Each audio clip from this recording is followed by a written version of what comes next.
so many people nowadays are, because they're trying to burn both ends of the candle, they're putting themselves through a lot of stress, obviously, but the more medical term is called adrenal fatigue. Adrenal fatigue is basically, okay, so your adrenal glands, amongst many other functions that the adrenal glands have, the one that they're most known for is secreting cortisol. And cortisol is what we call the stress hormone. There's 3 stages of adrenal fatigue, but if you're getting to the point of the 3rd stage where you've pumped out so much cortisol from these poor glands that they're fatigued, they're exhausted, they can't even produce cortisol anymore. It's sort of like they're flatlined. Well, that's when people start drinking a lot of caffeine because they need something, right? You have to think cortisol is a stimulant. So they're relying on caffeine,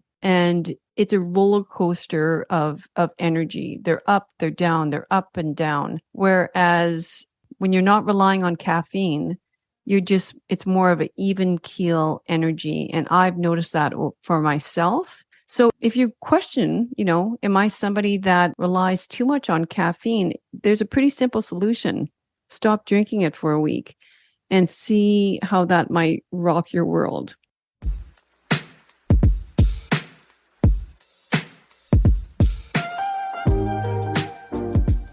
Welcome to my podcast, I Think I Can. My intention for the podcast is for individuals to begin a transformational journey towards self-awareness and self-actualization. And I do this by telling my own story, as well as all the stories from my past clients. And I do this so that you too can feel safe knowing that change is available to you, but also so you can take more responsibility for your life in 3 specific ways: in your health, your self, and your wealth. Now sit back and enjoy the show.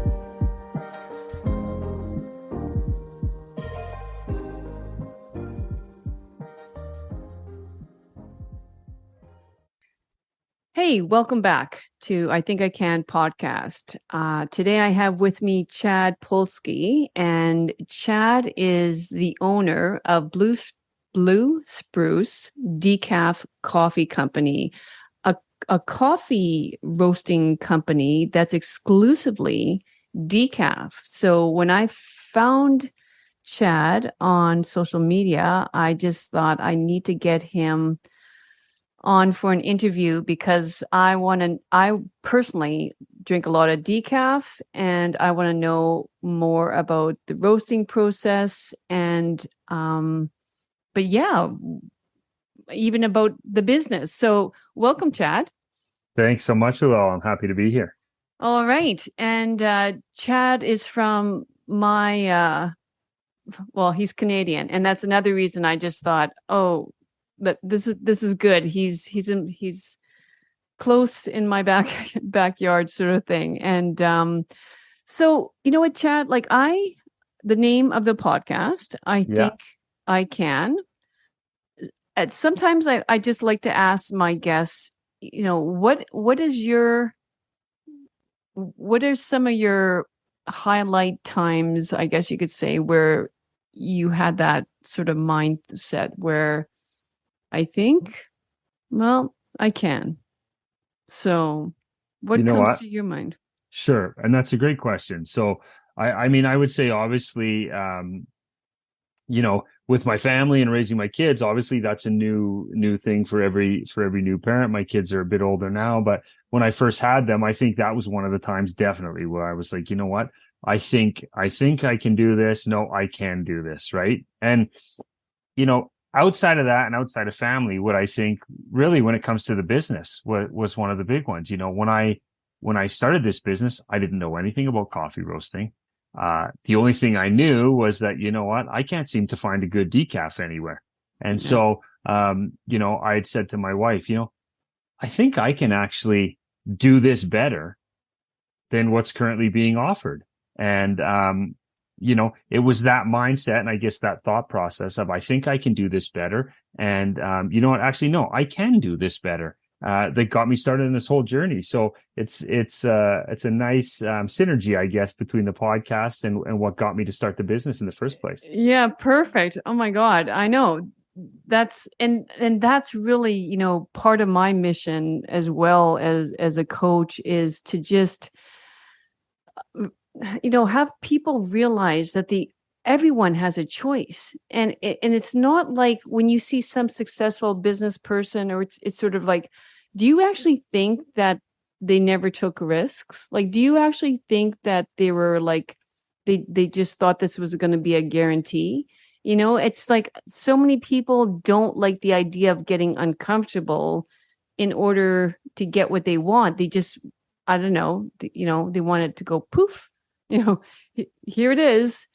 So it takes a lot of guts, a lot of courage. And I mean, honestly, I really admire you for bringing your dream to fruition like this. And also exclusively decaf company, which is also, I find extremely risk taking. Like, it's sort of like, I think as business owners, we all get challenged with that thought too. Like, do I really want to niche? Because if I niche this much, I'm closing off so much other things. What's your thoughts around that?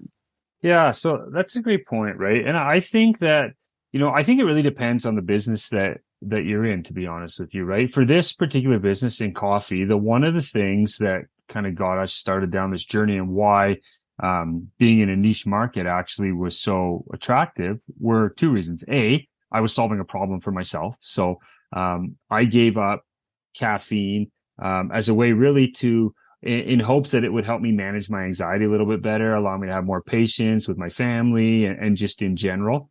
That was my initial kind of thought behind it. And then of course I found all these other benefits of giving up caffeine, like better sleep, and I don't get those like afternoon lulls anymore or anything like that. I'm like, I have nice steady energy level throughout the day. But really, I really started looking at different, I couldn't find any good decafs. There was no choice. There was nothing available. And as I started doing research and learning more about decaf and potentially how a lot of it's decaffeinated with potentially damaging chemicals and these types of things, I just thought, oh my goodness, this is really, really horrific. And there's no options for me out there. Right. So I started having conversations with people. And, one of the things that I found was that not only was it other people in my position, almost everybody I talked to either themselves or knew somebody that was like, oh, my father or my mother only drinks decaf, or, oh, I only do, or whatever that might be. But that even people, coffee lovers that were like, I love caffeinated coffee in the morning, also said to me, it's funny. I like to have a coffee in the afternoon or in the evening, but I don't want to have the caffeine, and I can't find any great decaf coffees. So going through those conversations just got me more and more comfortable with the fact, like, you know what? I believe there is a market here. Everybody I talk to is saying like, yeah, we're asking ourselves the same question. And so what I did is I started reaching out to a bunch of coffee companies, because initially I thought, well, if I can partner with somebody, it might be worthwhile. And what I found out in that way was that every coffee company I spoke to, I got the same answer, which was, you know what? Decaf is a small part of our business. So we're not interested in putting more resources or more focus towards that part of the market. And this just all led me to the fact, like, okay, it's a huge market. When you look at coffee consumption overall, even 10% of that is a massive market. Mm-hmm. I can solve a problem for a lot of people that are in the same boat as I am. And so the risk that I guess I looked at initially that could have been very risky going into a niche business started to seem a lot less risky. Exactly. As I started to have those conversations, right? And I heard an interview one time with Yvon Chouinard, the owner of Patagonia. And one of the things he had said is, when I get an idea, I take one step forward. And if it feels good, I take another step. And I continue to take steps as long as it feels good. But when it doesn't, I take a step back, I reevaluate. And that's kind of the like mentality I took through the process, right? Is have conversations, do research, take steps here and there. And, eventually, luckily enough, I got to a point where I decided, like, you know what, I think this is viable. I think there's a lot of people out there looking, for this type of product and somebody to spend time on it and do it right. And, luckily enough, so far that's been the feedback that we've been getting. Wonderful. Yeah. So anxiety, it's Yeah. interesting that you bring that up, knowing my business. So did it help you then? Yeah, like I feel like it did. And the feedback I get is that, you know what, like I have more patience and Mm-hmm. I feel like just like mentally, it's helped Mm-hmm. me. I'm not, the anxiety for me was around a lot like little things often, you know what I mean? Mm. Things that really are, if you really sit back and think about it, even when I was anxious about them, I at least had the clarity to sit back and go like, this is so insignificant. There's no reason to be getting anxious about these things, but I just couldn't help it. And I have felt that since giving up the caffeine, it's definitely helped. Okay, wonderful. So okay, so tell me, starting off the business then, Yeah. like I'm guess, I have no idea, but so like what are we looking at? I don't mean like investment, but like are we looking at how, like is there a factory? Like how do you what did you do before? Sure. So I worked for a consumer packaged goods company Okay. prior to here. So I spent most bulk of my career there. I still work as well at a day job. So I do both currently. Oh wow. Oh. Yeah, so it's busy, but you know, basically to get started and what I did, and honestly, I just started making calls and emails and researching and finding out about not only coffee, but decaffeinated coffee, the Yeah. difference between the different processes of decaffeination. It was always important to me to make sure that we sourced organic coffee, Mm-hmm. which is its own like can of worms in its own right, I guess, For because sure. only 20% of the world's coffee supply is grown what we call shade grown coffee. Yeah. So coffee needs to be grown in shade to be organic. So only 20% of the world's coffee supply is organically grown. So in its own right, it's very difficult to source organic coffee.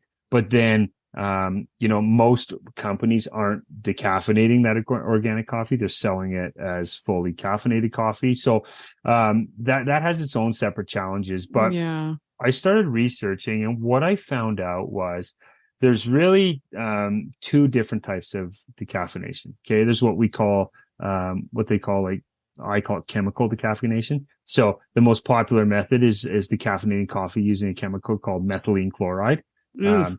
which was actually banned in the United States last year by the FDA for use in paint thinner because Oh my of God. yeah, there's it's amazing, right? So, but it's still allowed because it's in trace amounts to be allowed in decaffeination. Or there's a process called Swiss water. Now, the Swiss water process only uses water, nothing else, right? And it's Nice. over time and pressure. It's one of the only certifiably organic ways, one of two certifiably organic ways to decaffeinate coffee. The great thing for me, just in terms of proximity, there's only one place in the world you can do it. It's just outside of Vancouver. That's the only factory.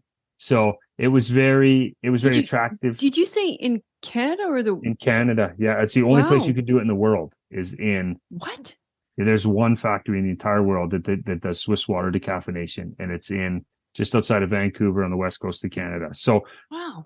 that was like not only was it attractive, like this method and being certifiably organic, but the fact that it was almost in our back door was super Exactly. attractive to me as well because it eliminates the carbon footprint when we talk about the coffee's going to come into the port anyways when it comes from the origin country. It stops there and gets decaffeinated and then just keeps coming east here to Calgary. So that was also attractive as well. But So that was kind of the first step, right? And what I found out is a couple of things. So number one is that when you look at the different decaffeination methods, these companies that chemically decaffeinate coffee are typically reselling the caffeine. And what's important for people to know about coffee is the lower grade coffee actually has more caffeine. The higher the grade coffee, the less caffeine it has, right? Yeah, I knew that. Like espresso has the least. Is that what you're speaking towards? Well, Like like, so the say roasting? like, Okay. no, so outside of the roasting Oh. process, green coffee, there's what's called Robusta coffee. Oh And it's a yeah. lower grade coffee, and there's Arabica coffee, and Arabica is a higher grade coffee. Now, Robusta coffee typically has more caffeine. So these companies are actually decaffeinating a lower grade coffee because they want it, because what they do is they resell the caffeine, right?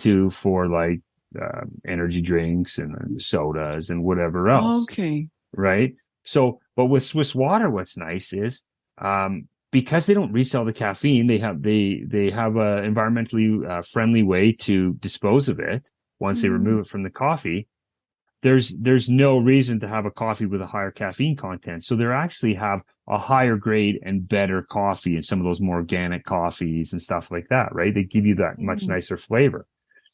So that was attractive as well. So, I know this is kind of long-winded, but that's kind of like where I started.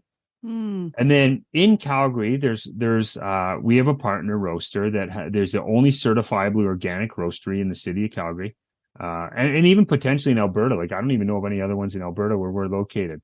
So we've partnered with this particular roaster to do all of our roasting in their facility, Mm. certified organic. So those were kind of the first two components that were important to us. And we've been really lucky to be able to be in a location where we're close to all that. And Mm-hmm. that's kind of how we got started. So can I ask Yeah. that roaster that you partnered with, do Yeah. they have their own organic coffee as well? Yeah, so what they do is they're just like specifically a small batch roasting facility, and what they'll do is they'll roast organic coffee for Oh, multiple companies. Yeah, okay, so okay, okay. That anybody makes that sense. has yeah, so anybody that wants to have an organic coffee, it does get frustrating in the market because we'll see coffees out there that say they're organic, and it's like, well, no, you might have sourced an organic bean, but none of the other rest of your process is organic, right? Where, Oh, we're taking the actual time to, like, it costs a lot more money of course. to become certified and all those things, but it was important for me as a company to make sure that we were authentic and we were using that organic process from start to finish. Yeah, organically down the whole chain link. Up Like, 100%. yeah, yeah, okay. You make me think of like I think like Dave Asbury, like for example, like I Yeah. mean, he was probably one of the first ones that really brought this whole idea of yeah, his thing was more mold, right? And that's why it Right. was yeah, okay, but that's an important thing too. Like it makes me even wonder like how can people even sell coffee that's like chemically decaffeinated and potentially mold like mm, It's just not a lot of like, the regulation around it. I'm sure like a lot of our food, right, is really, it's right, like if it's right. in, you know trace amounts, or they deem that there's a level, Mm-hmm. if it's under this amount, then it's deemed to be okay, and Yeah. um I think there's a lot of big commercial food manufacturers that's acceptable to them, you know what I mean, where Mm-hmm. Mm-hmm. um I Mm-hmm. just didn't feel like it was. See, and what's coming to my mind too is sort of, I mean, there's probably people listening out there that, you know, have a decaf coffee maybe once a week or something like that. Let's Sure. say they go to a restaurant and they want coffee with their meal and it's like, oh yeah, sure, yeah, I'll take decaf. But I drink a lot. Like I must drink in a day, I would probably drink probably at least four, maybe even five cups. Like I love it. Like I'll have cold, iced coffee. Yeah.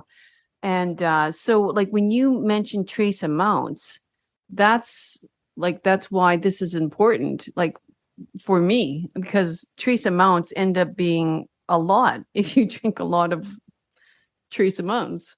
Totally, right? So, I think it's not only both the chemical, but it's the caffeine too, right? So mm, coffee has to be 97% decaffeinated to call it decaffeinated coffee. okay. Swiss water guarantees 99.9% of the caffeine to be removed, right? So Interesting. it's as good as you're going to get in terms of caffeine free. There will be nothing Yeah. that has less caffeine than coffee that's decaffeinated through the Swiss water process. But if you think about it, even to a point where, let's say you're drinking one that's right on that 97, right? You're getting significantly more caffeine if you're somebody that has issues. And we have a lot of customers that give us feedback and say, you know what, wow, this is the only coffee that doesn't give me heart palpitations or these types of things, or doctors have them avoiding caffeine for certain reasons. And they go, we've tried all these Mm, decaffeinated coffees, but it's not working. And then we've tried Blue Spruce and it's amazing, mm, right? And we're mm-hmm. able to drink coffee again. And that's the thing, right? Because even the caffeine content, little bits add up, right? If you're drinking 4 or 5 cups of coffee a day. That's another really interesting point. I didn't realize that. So uh how about its availability right now? Like are Sure. you are you distributing it like in the States? Yeah, it's a great question. So we sell it all over North America. Okay, good. So yeah, so we in our local city here at Calgary, we're in a few local grocers, Community Natural Foods being one of the big ones that does really well with us. But then we sell online as well. So we sell online all over Canada as well as all over the United States, and we have a fulfillment center in Utah. Hmm. So we roast coffee every few weeks, and we ship it down to our fulfillment center in Utah to fulfill all our orders for the coming couple of weeks, and then we are roasting again to continually fill that. So we want to ensure people are getting fresh coffee as well. But that's kind of our main focus and point of distribution right now. Is our online business is really our biggest. Great. So can I ask how many employees do you have? And when did you start this? Yeah, sure. So I started the business about I guess 5 years ago now. Okay. Is when I first started. So I have a business partner as well. Okay. So him and I are the ones that work on the business. And then for any of the other functions, we contract out. So social Okay. media, we contract out Yeah. our roasting because we're at the roasting facility. And to be honest with you, when it comes to the roasting portion of it, we're learning a lot more now. But Mm. even at the beginning, like roasting coffee takes a special, you don't just go do it and roast No. good coffee. So we were very conscious of making sure that we had somebody that has experience, knows what they're doing. And when it comes to decaf in particular, you actually, and that's one of the reasons why probably a lot of people don't find great decafs, because there's a special nuance to roasting decaf coffee. And I don't want to give our secrets away, but you can't do it the same as you do when it comes to roasting regular caffeinated coffee, right? There's some little nuances that really affect the flavor profile of the coffee. So, we've been lucky enough to work with our roasting partner to be able to like work through that and be able to produce like a really nice, flavorful decaffeinated coffee, right? Most people comment to say, gosh, if I didn't know it was decaf, I wouldn't know it was decaf. I know. I think I've realized that throughout the years too. Like probably when I first got on the decaf bandwagon, yeah, there was a like people you knew, and now I just feel like it's really hard. Like it's really hard to tell. And yeah, I particularly like a really like dark roast. Mm-hmm. And nothing that's so when I see a dark bean, that Yeah. means it's a dark roast, right? Yeah. Okay. And how about like sometimes I see beans that are kind of oily and sometimes they're Yeah. super dry. What's the difference between that? Well, just like sometimes the darker roasts will become oily because you're roasting them a bit longer, Okay. and a bit hotter temperature, and some of those oils start to come out of the beans. It doesn't mean anything. Like Okay. there's no significance to like, whether that's like any better or any worse. Okay. But in a darker roast, you'll typically see that you'll get some oils coming out of the beans. Okay. Um, I'm not going to ask you this yet, but at the end, Okay. I'm just going to throw this out right now too, is sort Yeah. of some myths that you might need to bust about storage and whatever. And Totally. I want to know your favorite way of Sure. brewing coffee in the morning. Um, so okay, how about like I have to ask, how about these Yeah. bigger companies like let's just be honest, Starbucks. Like Sure. is that it's not organic, is it? I don't ever see them commenting it on being organic or Swiss water decaf or Yeah. So I don't think, like, I'm sure if it was organic coffee, they would be calling it out. yeah. But sourcing at the levels they are, like the amount, Yeah. the Starbucks potentially even would have their own farms. I would assume they Yeah. probably have some of their own farms. But the majority of the coffee grown in the world, 80% is what they call sun grown coffee, right? Which what they do is for coffee to grow in the sun, it needs like pesticides and fertilizers Oh, and those types of things, right?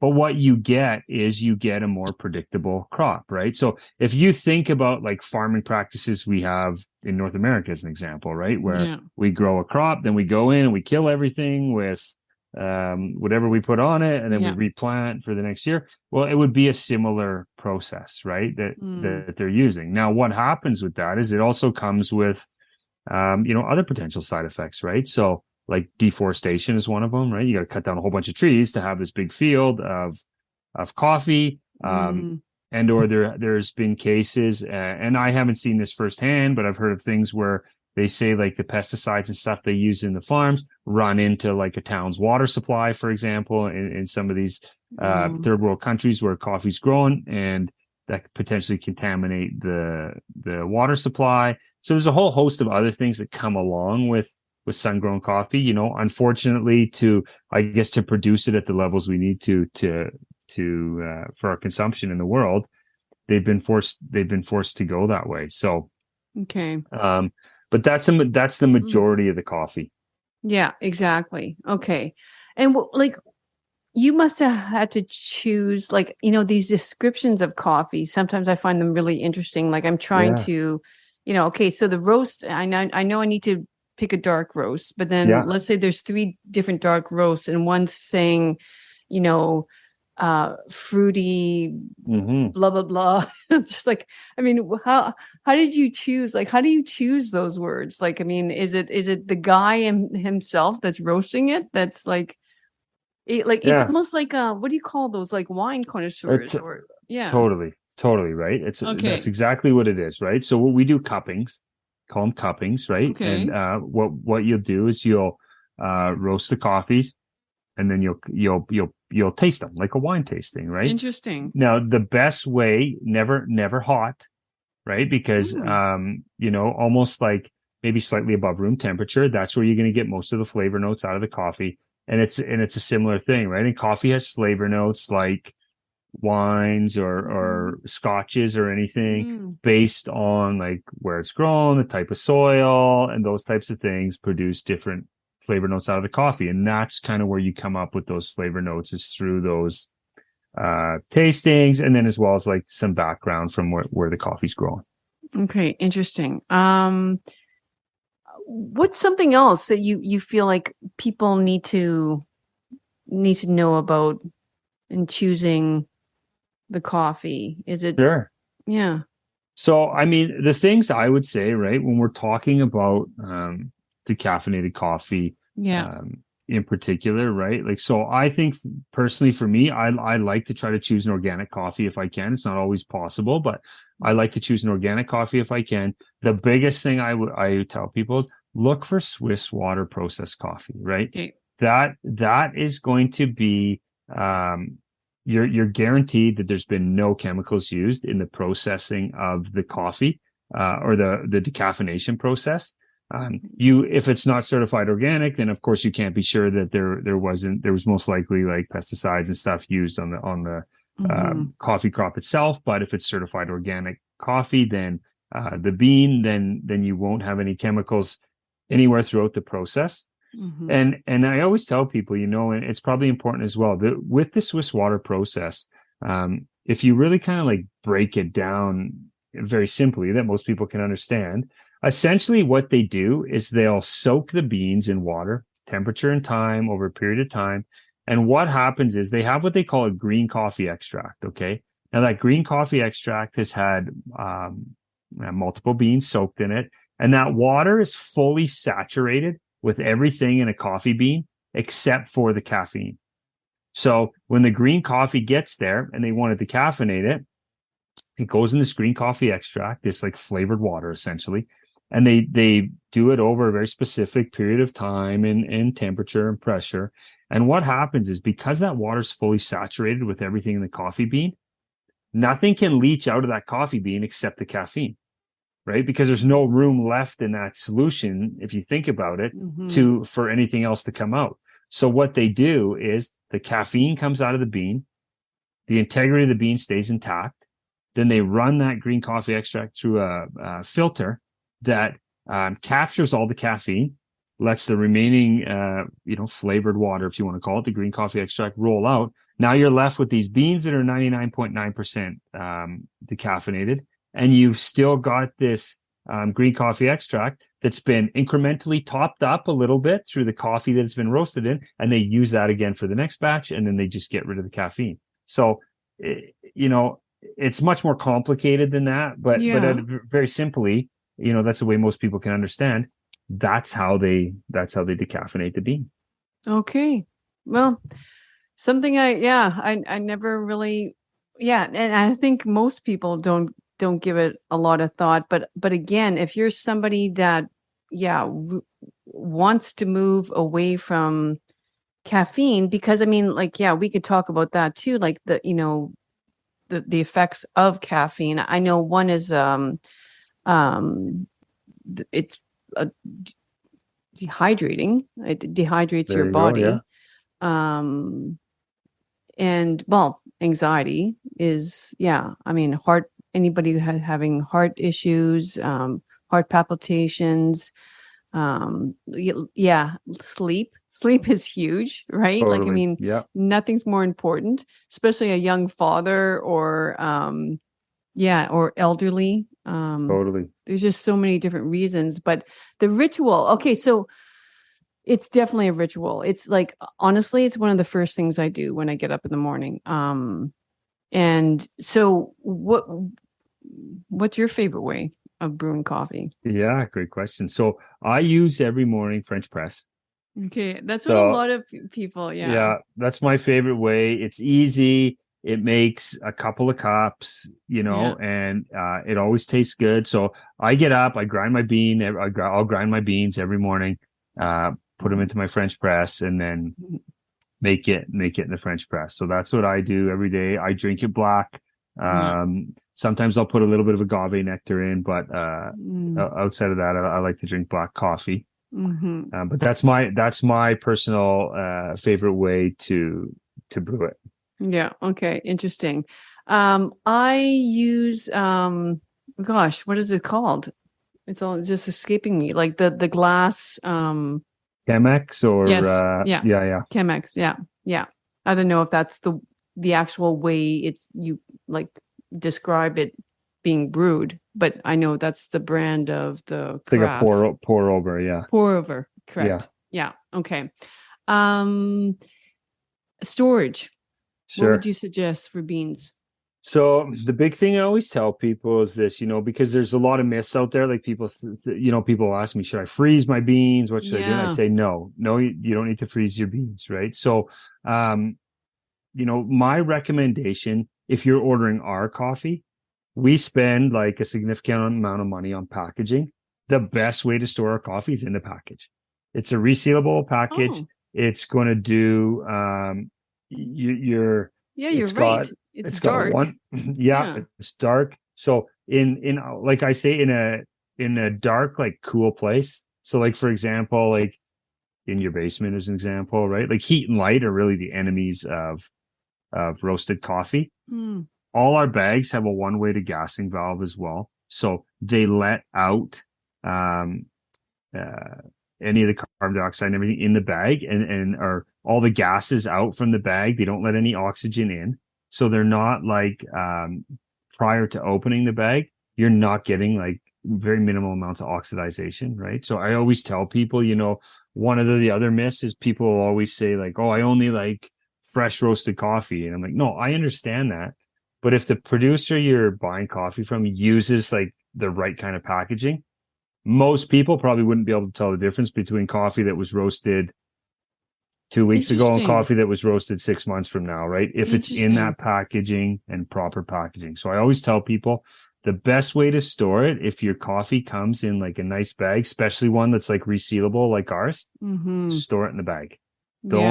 Don't put it, because the other thing that happens, you mentioned mold earlier, right? So let's say you have a coffee tin, for example, that you're storing the coffee in, and your bean has like some oils on it or whatever, right? Most people don't wash that tin. They'll just like continue to put new coffee in. But what you're left with is that like oily residue and stuff like that inside the container, on the sides of the container. And then you're pouring new beans into that, right? So you could get some rancidity if you're not cleaning that container all the time and stuff. So my recommendation, honestly, especially if it's good packaging, store it in the bag. Yeah. Wow. And I always wondered about how some bags have that little, whatever you called it, the air degassing valve. The gassing valve. Yeah. Huh. Okay. What else? I'm just trying to think what else maybe people are like wondering about. But I think we covered a lot about it. Yeah. So are you in any cafes yet? No. So is that the next step? Yeah, that'll be the next step. Yeah. You know what? It's all about time, to be honest with you. Yeah. You know what I mean? And patience. Yeah. We're moving at baby steps. You know what I mean? And that's kind of like what we have the time to focus on right now. The other big thing I mentioned, is being able to have like a sustainable source of organic coffee. So that becomes the tough part, right? And that kind of limits the growth. Sometimes for us is because, it's like, okay, well, we have to be able to make sure that we're sourcing coffee to our standards. And as those doors start to open, it's becoming better and better, but it took a bit for us to start to open those doors and make sure we had like consistent, sustainable, coffee. Yeah, exactly. What's your most popular, right now? I know, like I tried the sample pack, guys. Yeah. And it was great. So the espressos are most popular. Okay. Yeah. Okay. The espressos by far are most popular. A lot of people have like the espresso machines and stuff. So they'll buy the espresso. But my personal favorite is the dark roast. That's the one I like, but we get, we espresso by far is the most popular. And then our dark roast and our medium kind of are probably equal, just slightly behind that. Yeah. Okay, great. Well, everyone, look for Blue Spruce coffee on, we'll link up all your stuff in the show notes, but obviously it sounds like you distribute all over North America. So yeah, I encourage everybody to try you out. Appreciate it. Thanks, Luella. It was great chatting with you. Okay, you too. Everyone else, we'll see you next week. Thanks once again for joining me on another great episode of I Think I Can podcast. If you liked it, please subscribe below so you don't miss out on any future episodes. And until next week, treat each day like it was your last, because each new day is a privilege that we shan't take for granted. Cheers and have a great week. Bye-bye.